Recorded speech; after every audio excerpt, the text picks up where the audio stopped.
Question everything, for the truth should not be televised. And that's for sure. So with that, you got out there a Texas judge rule against Daryl George, a young man who was in school with his natural hair in locks. Suspended him, the school, talking about they did not violate the Crown Act when it comes to him going to school under their dress code of wearing his hair natural.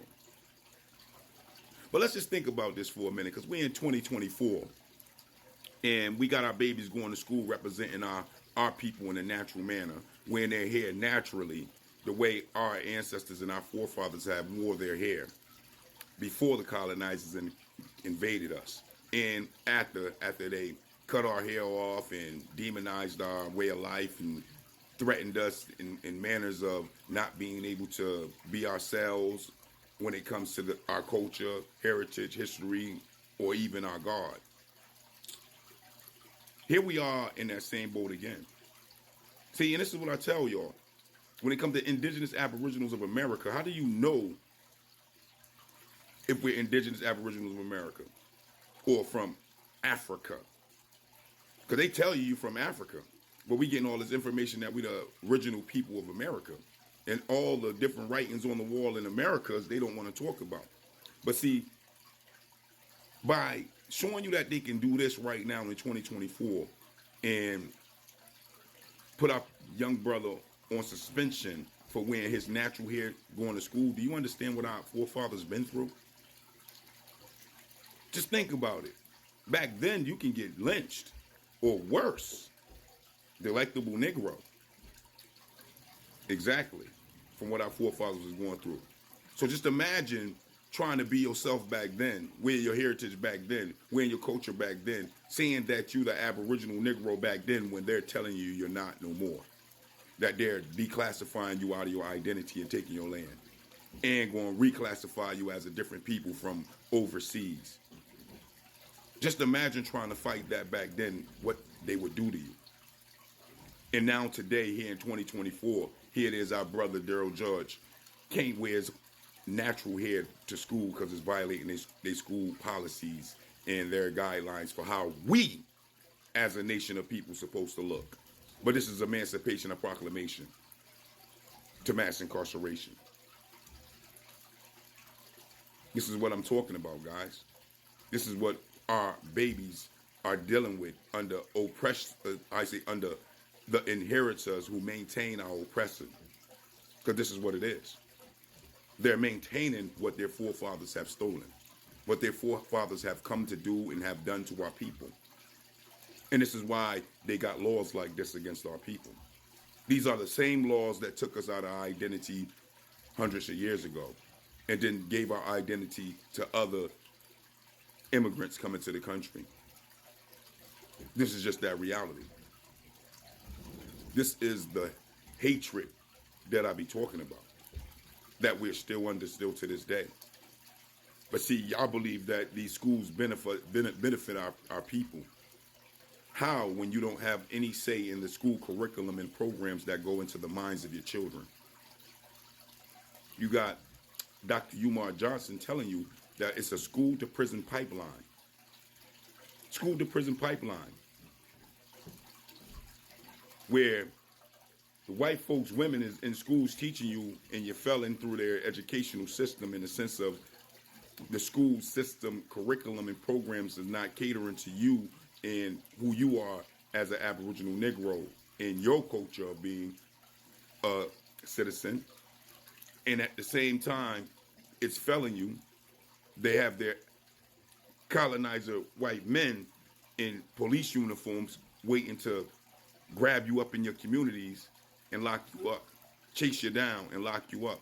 And at the same time, have their other colonizers, white men and women, in suits and ties as the business owners, the so-called employers who don't want to hire you. It's a systematic trap for our people that keeps us in this perpetual cycle of slums, ghettos, and hoods, drug dealings and law breaking, trying to survive in the form of survival work that leads you right to mass incarceration or under that so-called controlled gangster rap that is really a death culture to our people that's being flooded into our communities by the colonizers who actually put out money for our so-called house brothers and sisters to take the bag to rap to keep their people in this cycle of destruction. This is just what it is. So when you look at our brother Daryl George out there in Texas, young baby trying to come up in school, the argument is about his hair, his culture, his natural way of looking.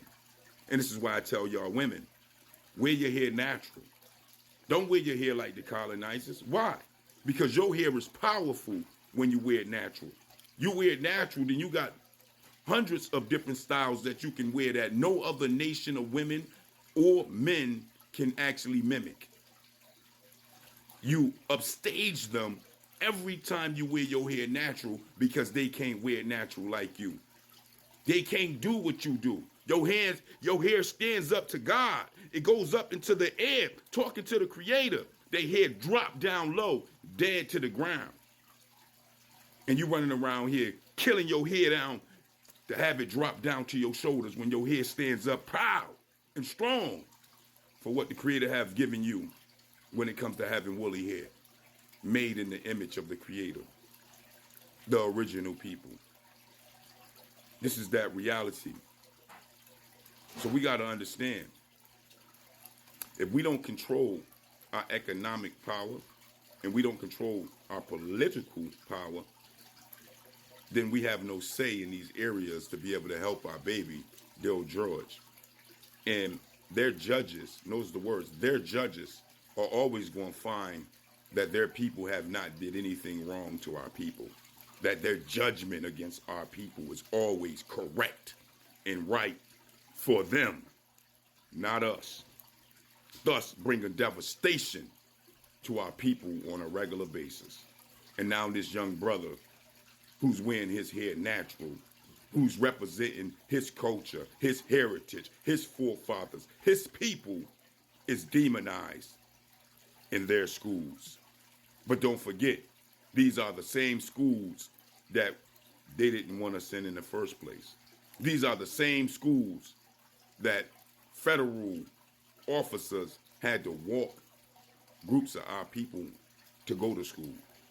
These are the same schools that white mobs and militias stood out of the school, outside of the school, yelling all sorts of slurs against our babies trying to go get an education. These are the same schools that they barred you from for over 200 years to stop you from reading and learning anything. And you still think these schools are for our people? You still think that they set up to empower our people and understand the word? Empower our people to deal with our own people in the correct manner of building a nation for our people.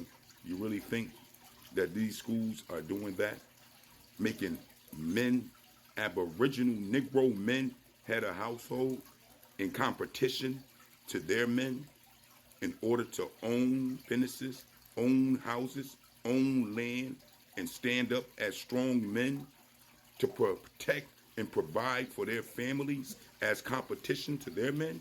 You think their schools are really teaching us to do that? Because if you really think that, then you better think again.